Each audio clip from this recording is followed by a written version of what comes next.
약 한 달 동안 또 짧은 기간이지만 또 열심히 또 복음 전하는 일에 달려온 우리 모든 성도들 수고들 많았고 하나님께서 모든 좋은 것들로 갚아주시기를 축원합니다. 이사야 40장 31절 말씀입니다. 이사야 40장 31절.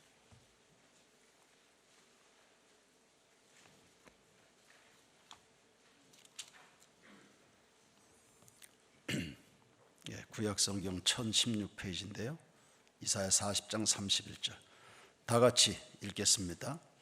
오직 여호와를 앙망하는 자는 새 힘을 얻으리니 독수리가 날개치며 올라감 같을 것이요 다름쥐 박질하여도 곤비하지 아니하겠고 걸어가도 피곤하지 아니하리로다. 아멘. 그 위에도 읽읍시다. 28절에서 30절까지도 다 같이 다시 한번 읽겠습니다. 시작.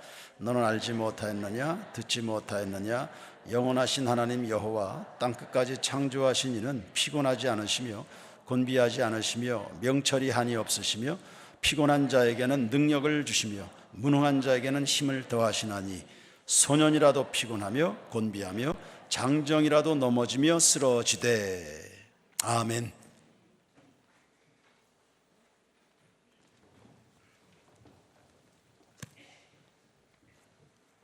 저는 예수를 믿고 참 감사한 것이 사는 것이 굉장히 수월해졌습니다. 문제들은 수두룩합니다. 그러나 그런 것들이 전혀 힘들게 느껴지지 않습니다. 잘 모를 때는 힘들었습니다. 나이와 상관없이 그럴 겁니다. 그런데 예수님을 참으로 느끼기 시작하면서부터는 그렇지 않습니다. 목회 23년 알고 보면 험한 세월이었습니다. 그런데 감사한 기억만 남아 있습니다. 왜 힘들지 않는가? 그 예수님 때문입니다. 인간은 보통 네 가지의 짐을 지고 살아갑니다. 첫 번째는 죄책감입니다. 이거 가볍게 볼 일 아닙니다. 의사들은 사람들의 대부분의 그 정신병이 죄책감에서 온다. 이 죄책감을, 이 죄 문제를 그냥 내버려 두면 반드시 정신세계에 분열이 오는 겁니다. 이 죄 문제는 뒤에서 잠깐 또 이야기할 것이고요. 두 번째, 사람들이 지고 살아가는 짐이 경제적인 짐입니다. 돈 문제입니다. 아주 중요한 문제죠. 처음 지하실에 예배당을 준비하면서부터 지금까지 예배당을 4번째 건축을 해왔습니다. 저는 목사였기 때문에 글쎄요, 제가 목숨까지는 모르겠지만 힘에 지나도록 헌금 생활을 해왔던 것 같습니다. 생활비보다 우리의 미래 설계보다 늘 하나님의 일이 우선이었기 때문에. 그런데 걱정은 해본 적이 없습니다. 먹고 사는 것 때문에, 돈 문제 때문에, 경제적인 문제 때문에, 저도 아내도, 아이들 당연히 그렇겠죠. 그런 것 때문에 걱정을 해본 적이 단 한 번도 없습니다. 힘에 지나도록 그렇게 섬기고 살았지만 모자란 적은 한 번도 없습니다. 그건 하나님의 은혜였습니다. 그건 하나님을 믿었기 때문이었습니다. 그리고 하나님은 믿음대로 그렇게 해주셨습니다. 물론 제 아내도 집안 살림에 대해서 단 한 번도 신경 쓰도록 하지 않았습니다. 기도하는 것과 목회하는 것만. 그리고 본인은 역시 돈 문제 걱정해 본 적이 없습니다. 우리 교회 살림에 대해서도 마찬가지입니다. 가정 살림도 마찬가지고 교회 살림도 이런 것을 걱정, 근심해 본 적은 없습니다. 세 번째가 건강 문제입니다. 질병 문제입니다. 우리가 오늘 아플 수 있겠죠. 만약에 제가 100살까지 인생을 산다 그러면 그 100살 중에서 60%는 살았으니까 60%를 건강하게 살았으면 감사한 거죠. 60%를 오늘까지 질병 없이 살았다면, 질병이 있었지만 그럼에도 건강하게 살아왔다면 감사한 거죠. 그 다음에 네 번째가 관계 문제입니다. 굉장히 속상한 문제죠. 내가 잘못해서 문제가 관계에 생겼다. 그러면 인정하고 회개하면 됩니다. 그리고 사과, 미안하다 하면 됩니다. 상대방이 나한테 잘못해서 문제가 생겼다. 그럼 기다려주면 됩니다. 그 사람이 고약하고 정말 못된 사람이라서가 아니라 잘 몰라서 연약해서 그 실수하는 거거든요. 기다려주면 됩니다. 이러한 신앙적 처신과 각성이 혹은 삶의 태도가 제 인생을 굉장히 가볍게 했습니다. 이것을 자유함이라고 이야기합니다. 이런 네 가지 인생의 짐을 모두가 다 지고 살아갑니다. 그런데 모두가 이렇게 자유할까요? 모두가 평안하겠습니까? 그렇지 않아요. 주님에 대한 깨달음입니다. 주님에 대한 생각이 이렇게 만드는 겁니다. 시편 68편 19절입니다. 다 같이 읽겠습니다. 시작. 날마다 우리 짐을 지시는 주 곧 우리의 구원이신 하나님을 찬송할지로다. 할렐루야. 날마다 하나님이 뭐 해주시나요? 우리의 짐을 감당해 주는 겁니다. 날마다 인생이, 날마다 눈을 뜨면, 날마다 삶을 살아가면 날마다가 고통인 사람이 있나요? 날마다가 고생스러운, 삶이 고생스럽게 느껴지는 사람이 있나요? 그렇게 살지 마세요. 오늘부터 그렇게 살 이유가 하나도 없습니다. 날마다가 고통스럽다고 그러는데, 그런데 오늘까지 여러분이 견디고 살아온 것은 하나님이 여러분 모르게, 여러분은 느끼지 못했는데 그 날마다 짐을 져주신 겁니다. 그래서 여러분 살아있는 겁니다. 여러분이 인정하든 인정하지 않든 날마다 여러분의 짐을 져주시기 때문에 여러분이 살아온 것입니다. 그 하나님을 깨닫고 살아가면 훨씬 인생이 수월할 겁니다. 이런 걸 모르고 본인이 다 해야 되는 줄 알고 끙끙거리고 살아가니 그 고생을 하는 겁니다. 날마다가 고생인 사람들, 고통인 사람. 오늘 이후로 그렇게 사는 성도들, 시민들 단 한 사람도 없게 되길 축원합니다. 예수님을 믿으면 늘 축복된 말씀을 듣고 삽니다. 이사야 41장 10절 말씀입니다. 다 같이 읽겠습니다. 시작. 두려워하지 말라. 내가 너와 함께한다. 놀라지 말라. 나는 너의 하나님이 된다. 내가, 시작, 내가 너를 굳세게 하리라. 참으로 너를 도와주리라. 참으로 나의 의로운 오른손으로 너를 붙들리라. 할렐루야. 이런 힘이 되는 말씀을 날마다 듣고 사는 거예요. 사람은 들리는 대로 인생을 살아가게 돼 있거든요. 우리가 비전타운 땅을 매입하고 예배당을 건축할 계획을 하고, 이 프로젝트는 정말 큰 일이었습니다. 어느 날 당구동 예배당 앞마당에서 그것 때문에 제가 골몰 했는지 저도 모르게 제가 한숨을 쉬었는지 모르지만 옆에 있던 전도사님이, 김현우 전사님이 이렇게 이야기했습니다. 하나님이 우리 교회 형편을 다 알고 계시는데 뭔 걱정이세요? 하나님이 우리 형편을 다 알고 계시는데 뭐가 그렇게 걱정이세요? 그런 말 들으면 힘이 돼요, 안 돼요? 힘이 돼요. 제 친구 중에 어떤 친구는 이렇게 이야기했습니다. 황 목사, 요즘 세상이 어떤 세상인데, 요즘 사람들이 얼마나 깍쟁인데 누가 헌신해? 괜히 사서 고생하지 마. 이런 말을 하는 거예요. 지금 와서 보면 누구 말이 맞죠? 누구 말이 맞아요? 누구 말이 맞잖아요? 신앙, 믿음의 말이 맞잖아요. 제가 누구 말에 귀를 기울여야 되겠습니까? 신앙의 말, 믿음의 말. 김현우 전도사님이 내뱉은 그 말을, 그 누구의 영향을 받은 겁니까? 하나님 말씀의 영향을 받은 겁니다. 우리를 살리는 말씀이 있고요, 인생을 되게 하시는 말씀이 있어요. 그런 말씀을 듣고 살아야 될 줄로 믿습니다. 사람 죽이는 말 많아요, 세상에. 가정에서 그런 말을 듣고 산다. 직장에서 심한 모욕과 사람 영혼을 죽이는 말을 해야 되는 이런 말을 듣고 살잖아요. 낙심하도록 만드는, 정부가, 언론들이 축복과 희망의 말 이런 거 하는 게 아니라 국민을 죽이는 말들을 하잖아요.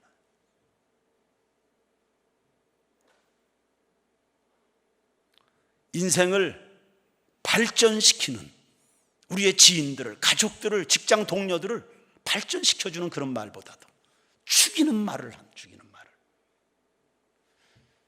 요즘 사람들이 얼마나 깍쟁인데, 왜 본인은 깍쟁이만 보고 살았겠지. 본인이 깍쟁이처럼 살았을지 모르겠어요. 그래서 저는 한 2, 3개월 지나는 동안에 두려움으로, 걱정으로 온 세상을 다 뒤덮는 언론을 보면서 우리 교회 학교 아이들 중에 정말 신실한 믿음의 생각과 믿음의 말을 해낼 수 있는 믿음의 기독 방송인들이 많이 진출되면 좋겠다는 생각을 했습니다. 그런 기도를 했습니다. 의인은 무엇으로 살죠? 믿음은 어디에서 오는 겁니까? 살리는 하나님의 말씀에서 오는 겁니다. 제가 인생이 수월한 이유는 저를 사랑하기 때문입니다. 저를 사랑하기 때문에 제가 하는 모든 일이 다 사랑스럽고 감사하고 귀합니다. 대성그룹에 전성희라는 이사가 있었습니다. 비서였습니다. 비서인데 그 큰 회사 그룹의 이사가 된 비서이사입니다. 비서실 여직원으로 출발했죠. 명문대 출신입니다. 남편은 서울대학 교수입니다. 남편이 대학 교수고 본인 명문대 출신입니다. 근데 출근하면 사장님 구두 닦고 커피 타서 드리고 이런 일을 하는 거예요. 생각하기에 따라서 제가 알고 있는 어느 회사 여직원은 거기도 명문대학 출신입니다.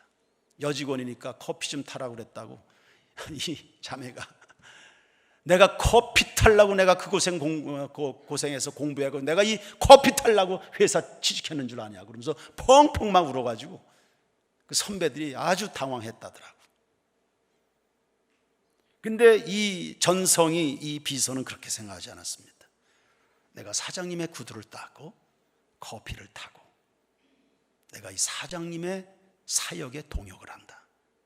이 커피 타는 이 일, 사장님의 구두 닦는 이 일을 통해서 내가 이 회사를 발전시키고 이 일에 내가 기여한다.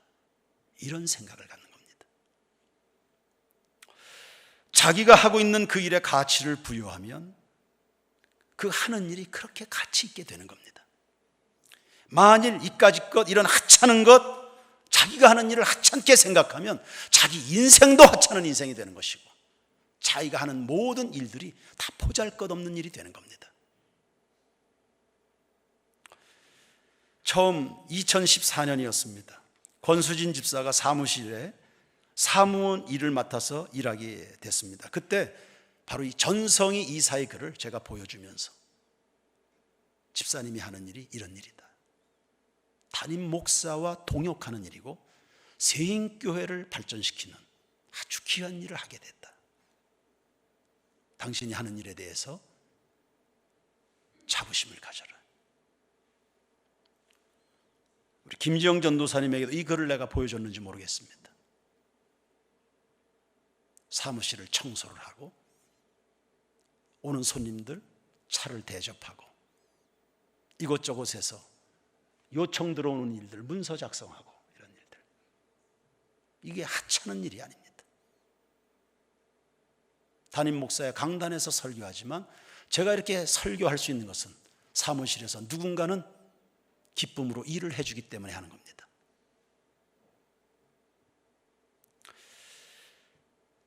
자기를 사랑한다 혹은 자기 하는 일에 대해서 애정을 갖는다, 이거 어디에서 나오는 겁니까? 하나님이 나 같은 것을 사랑하신다는 감격에서 나오는 것입니다.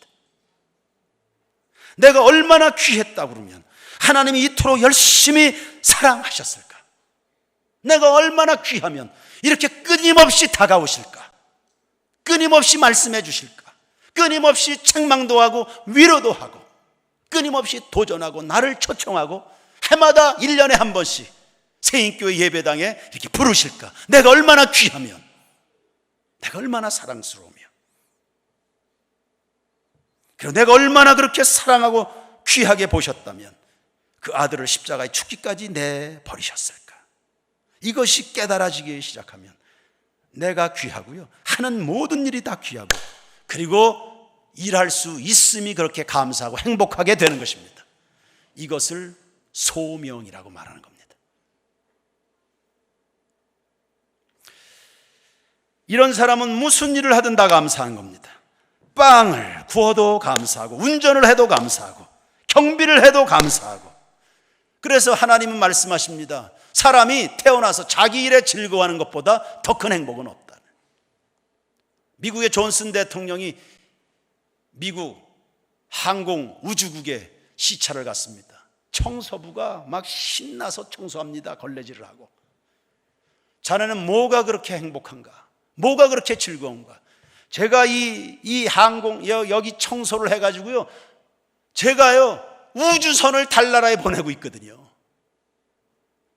청소하는데, 걸레질을 치고 있는데 자기가 우주선을 달나라에 보내고 있다는 거예요.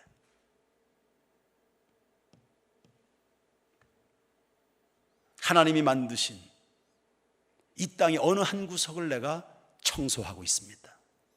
예배당 계단을 닦습니까? 화장실을 청소합니까? 하나님이 만드신 우주의 이 한 구석을 내가 빛나게 하고 있습니다. 이게 다 하나님과의 관계에서 나오는 생각들입니다. 그런 사람들의 그 마음에 깃든 행복과 평안을 누가 도적질해 갈 수 있습니까? 나를 향한 그 하나님의 그 사랑이 내가 하고 있는 모든 일에도 흘러가게 되고, 자기가 행복한 사람은요 누구든 무시하지 않아요. 어느 아파트의 입주민이 갑질을 해가지고 경비원 폭행해서 경비원이 자살했다고 하더라고요. 그 하나님의 사랑을 모르는, 자기를 진실로 사랑할 줄 모르는 그 사람은 자기의 일부분을 죽인 겁니다. 아파트 경비원 없으면 자기가 경비해야지. 그 경비원 없으면 자기가 밤새 아파트 경비해야지. 주차 관리하고 쓰레기 치우고, 쓰레기 뭐예요 그거? 분리수. 자기가, 아파트 경비원은 자기가 해야지. 자기가 하는 일을 대신 그것을 맡아서 해주는데 그게 얼마나 고마운 사람이에요. 그러니까 하나님의 사랑에 눈을 뜨지 않으면 이런 것들이 고귀하게 느껴지지 않는 겁니다. 갑질하는 사람이 많은 사회와 뭘 하든지 감사하고 다 고맙고 행복으로 살아가는 사람이 많은 사회, 여러분 어떤 사회를 꿈꾸시겠습니까? 그래서 복음을 전하는 거예요. 그래서 사람들로 하여금 하나님의 사랑을 알게 하는 거예요. 그 하나님의 사랑에 젖어서 살아가도록 만드는 거예요. 복음을 전하고 영혼들을 위해서 기도하고 주님의 진리 앞으로 이끌어내는 것이 이 사회를 참으로 돕는 일인 겁니다. 행복하고 기뻐하고 자기도 귀하고 남들도 다 귀하다는 것을 열어주는, 예수 그리스도의 복음 안에서 열어지는.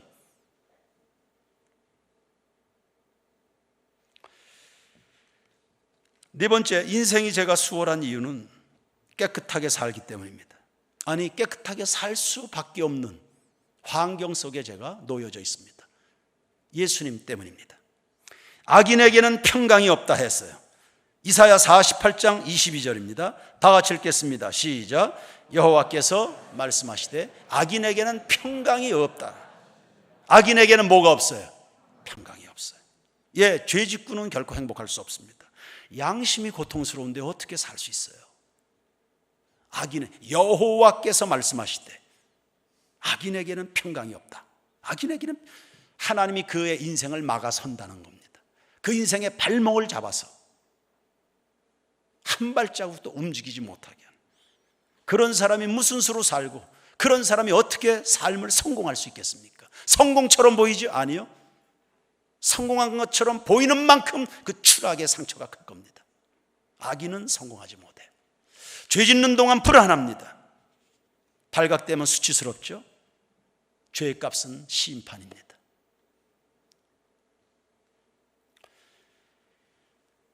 목사인 저에게도 시험이 많습니다. 유혹 아주 많습니다. 목사들이 대체적으로 당하는 시험이 크게 세 가지입니다. 하나는 돈입니다. 이성 문제입니다. 세 번째는 명예 문제입니다. 이런 것들에 늘 상시적으로 노출이 되어 있습니다. 목사라고 해서 이런 일에 자유롭지 않아요. 아니, 목사니까 더 시험이 많고 시험의 강도가 셉니다. 전쟁을 할 때는 적장부터 쏘는 거거든요. 목사이기 때문에 더 혹독한 시련을 당할 수 있습니다. 목사를 넘어뜨리면 교회가 다 흔들리는 거니까요.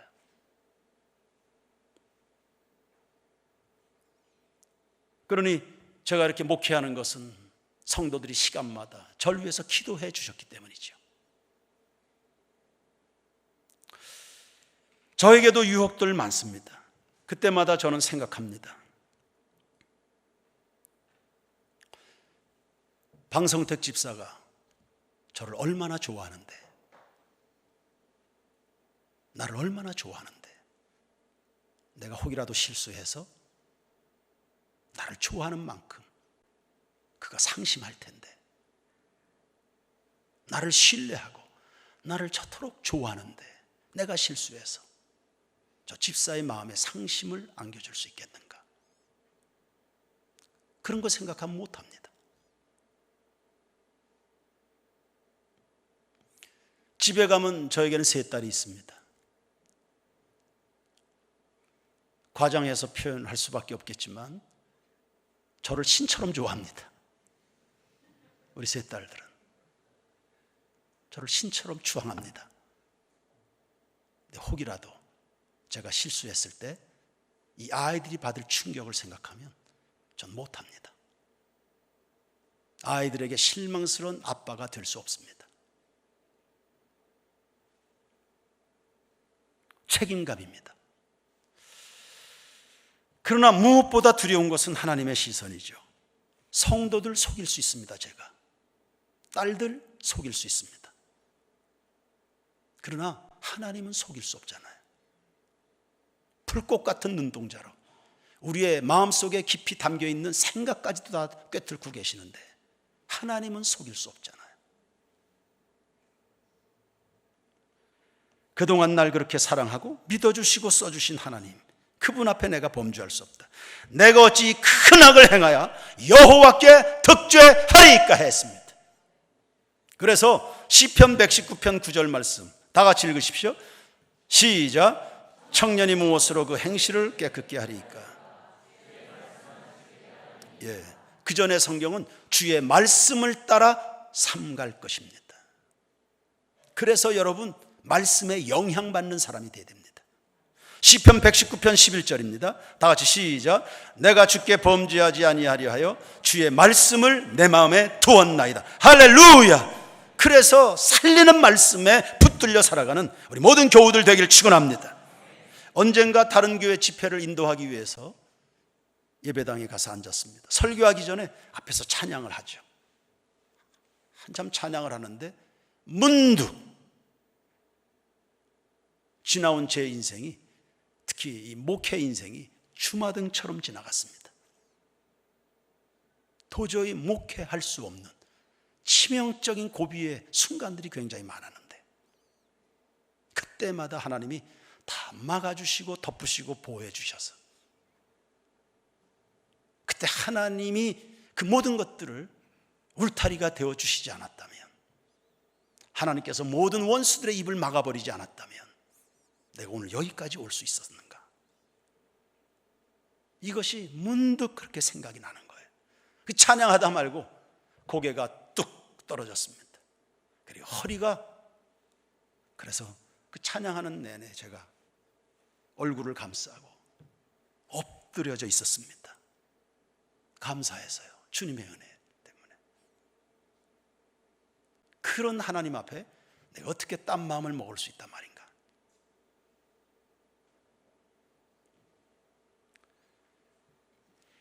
죄와 무관한 삶을 살아가는 것이야말로 인생을 가장 자유롭게, 가장 담대함으로 살아갈 수 있는 비결이 되는 줄로 믿습니다.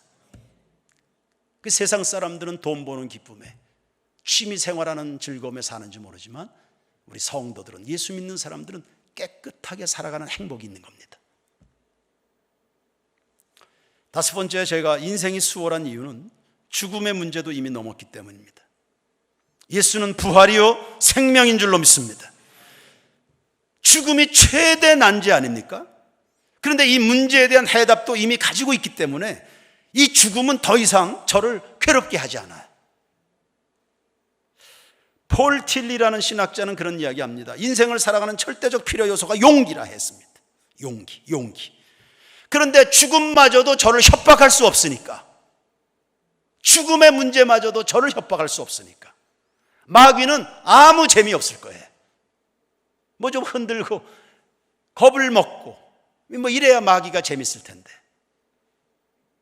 성경은 매일 저에게 말씀하거든요. 하나님은 매일 저에게 말씀합니다. 두려워하지 말라, 내가 너와 함께함이니라.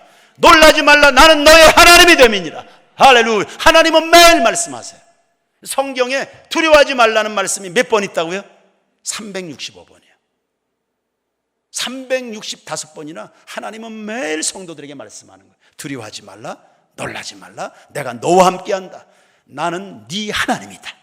내가 널 도와준다, 굳세게 한다. 나의 오른손으로, 능력의 손인 그런 뜻입니다. 능력으로 너를 붙들어준다.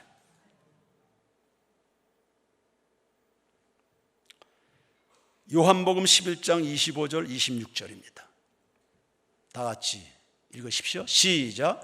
예수께서 이르시되 나는 부활이요 생명이니 나를 믿는 자는 죽어도 살겠고 무릇 살아서 나를 믿는 자는 영원히 죽지 아니하리니 이것을 네가 믿느냐. 여러분 때문에 십자가에서 죽으시고 여러분의 영원한 생명 때문에 다시 살아나신 부활의 주님, 여러분의 주님 되기를 축원합니다. 시편 116편 15절입니다. 다 같이 시작.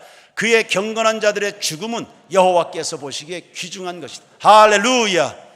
하나님이 보시기에 귀하면 그게 얼마나 귀한 겁니까? 하나님 얼마나 까다로운, 그래서 우리가 행하는 행위로 해서 그분의 기준을 충족시킬 사람이 아무도 없습니다. 그런데 하나님이 보시는 귀한 죽음이 있는 겁니다. 세상에는 정말 개 같은 죽음도 많습니다.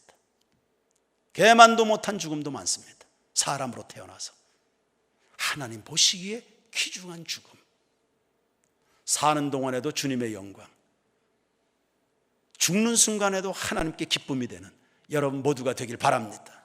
하나님 보시기에 귀중한 성도의 여러분의 죽음은 하나님이 아주 귀하게 보신. 요한계시록 14장 13절입니다. 다 같이 시작.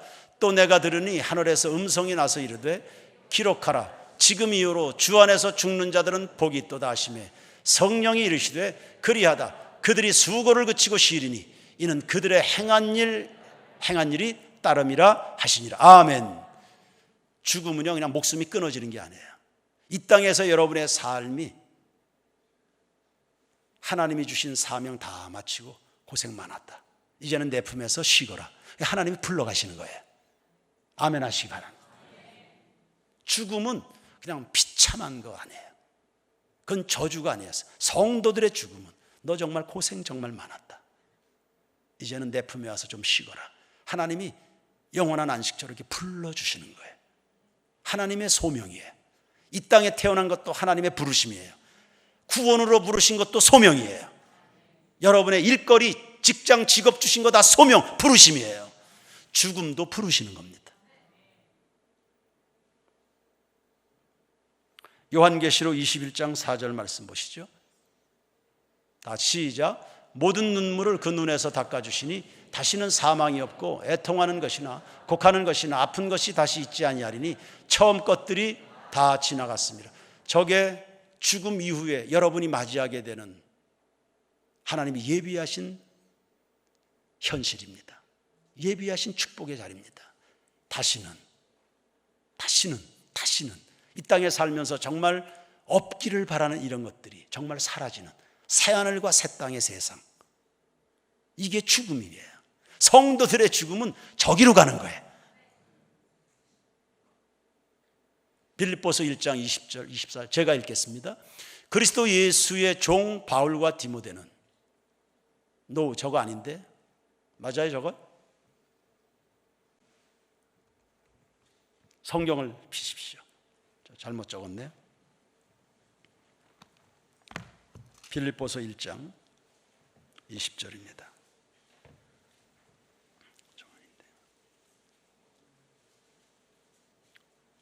찾았나요? 신약성경 빌립보서 1장 20절부터 제가 읽습니다. 나의 간절한 기대와 소망을 따라 아무 일에든지 부끄러워하지 아니하고 지금도 전과 같이 온전히 담대하여 살든지 죽든지 내 몸에서 그리스도가 존귀하게 되게 하려 하니, 그리스도 중심으로 사십시오. 여러분의 인생이 존귀하게 될 줄로 믿습니다. 이는 내게 사는 것이 그리스도니 모두 유익해요. 하나님 앞에 죽음으로써도 쓰임받는 순간이 있는 겁니다. 우리는 다 그렇게 살다가 그렇게 죽게 되길 바랍니다. 초라하게 그렇게 죽지 마시고요. 22절, 그러나 만일 육신으로 사는 이것이 내일의 열매일진데 무엇을 택해야 할는지 나는 알지 못하노라. 내가 그 둘 사이에, 생과 사, 그 둘 사이에 끼었으니 차라리 세상을 어떻게 해요? 떠나서, 세상을 떠나서, 이거 죽는다는 말입니다. 세상을 떠나서 누구와 함께? 그리스도와 함께 천국에 있는 것이 훨씬 더 좋은 일인데, 그래서 정말 그렇게 하고 싶어. 그런데 내가 육신으로 있는 것이 너희를 위하여 더 유익하다. 얼른 세상을 떠나서 그리스도와 함께 천국에 있고 싶지만 너희를 위하여 이 땅에서 해야 될 사명이 있기에 잠시 더 남아있을 뿐이다. 이것이 기독인들이 가지는 사생관입니다. 죽음을 떠나는 걸로 말했습니다. 떠난다. 인천국제공항 출국장에 가보십시오. 거기에 이렇게 써 있습니다. 디파처, 출발, 여행을 떠나는 거예요. 하나님이 예비하신 그 영원한 천국으로 새로운 출발을 하는 거예요. 여행. 다시 돌아올 때 마음은 조금 찜찜하겠지만 여행을 떠날 때 비행기에 몸을 싣는다. 얼마나 설레입니까? 그게 성도가 가지는 죽음의 의미입니다. 죽음을 두려워하거나 회피할 이유가 없다.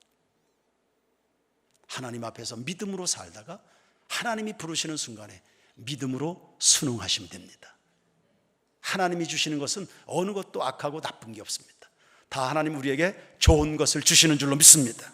마가복음 5장 39절에서는 죽는 것을 잔다 이렇게 말했습니다. 잔다. 아침이면 다시 일어날 겁니다. 그러니까 자는 것을 두려워하는 사람 없습니다.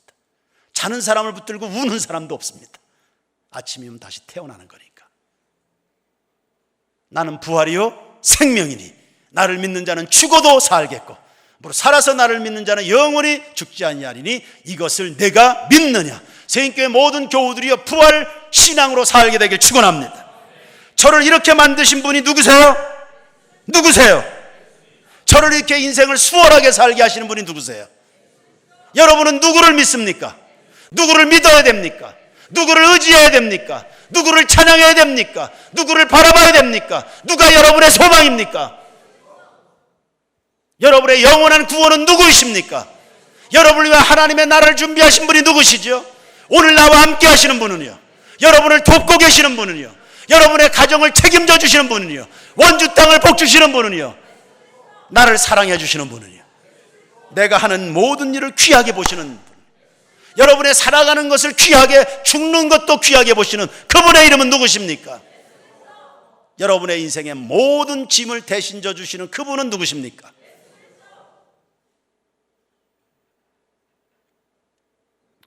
그래서 제가 세상에 해줄 수 있는 말 한 가지입니다.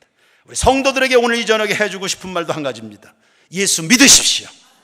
예수 꼭 믿으십시오. 잘 믿으십시오. 끝까지 믿으시길 바랍니다. 쉬워요. 복 있는 사람은 악인의 꾀를 좇지 않고 죄인의 길에 서지 않고 오만한 자의 자리에 앉지 않고 오직 여호와의 율법을 즐거워하여 그 율법을 주야로 묵상하는 자로다. 저는 시냇가에 심겨진 나무처럼 시절을 쫓아 가시를 맺고 잎사귀가 마르지 아니함 같으니 그 행사가 다 형통하리로다. 쉬워요. 인생 굉장히 쉽습니다. 주님과 함께하면. 우리 세인교회 주방팀에서 주님과 함께 라면을 출시하시면 좋을 것 같아요.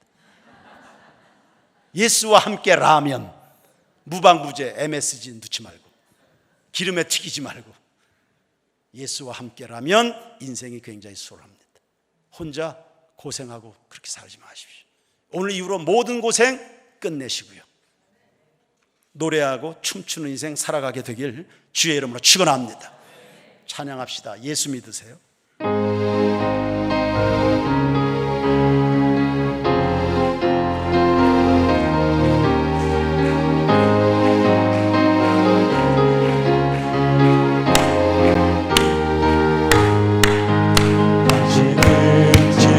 어디로 가나요? 발걸음 무겁게 이 세상 어디 쉴 곳 있나요?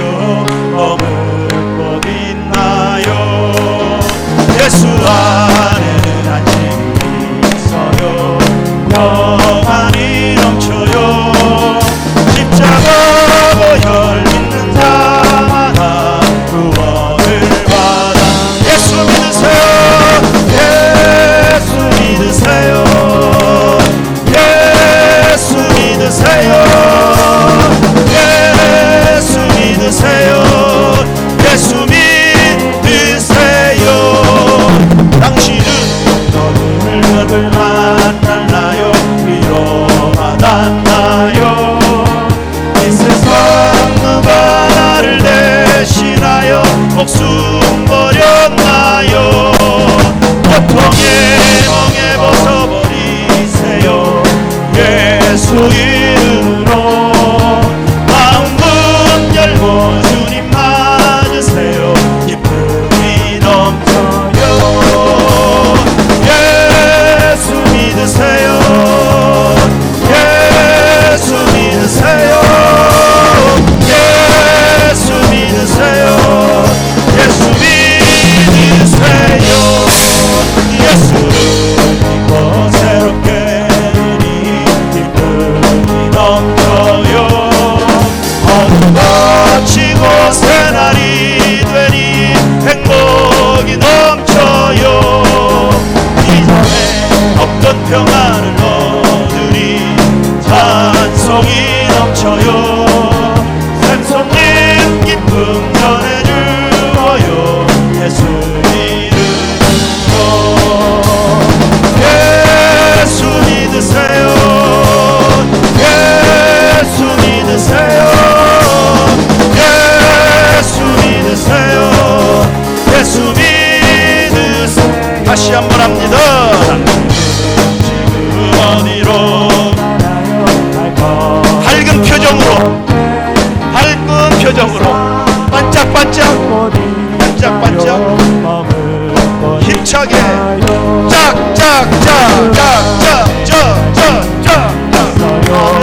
평안이 넘쳐요. 십자가 보혈 믿는 자마다 구원을 받아요. 예수 믿으세요. 예수 믿으세요. 예수 믿으세요. 예수 믿으세요. 당신은 오늘 누굴 만났나요? 위로 받았나요?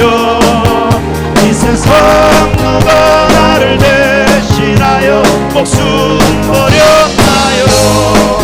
고통의 멍에 벗어버린 아멘. 예수 이름으로 문 열고 주님 맞으세요.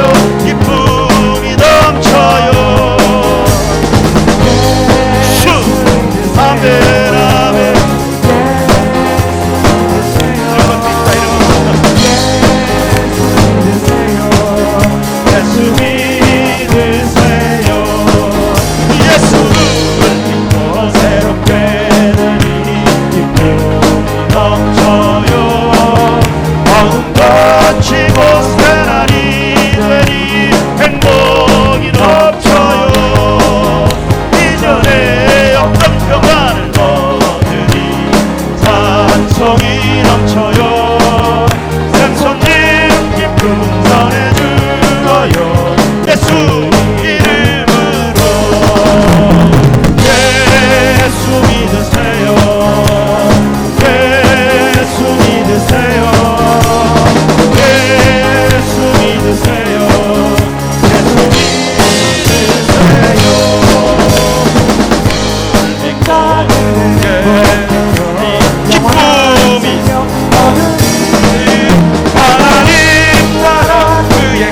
되리라. 어서 예수 믿으세요. 예수 믿으세요. 예수 믿으세요. 예수 믿으세요. 예수 믿으세요. 할렐루야. 난 평생 예수 믿을 거예요.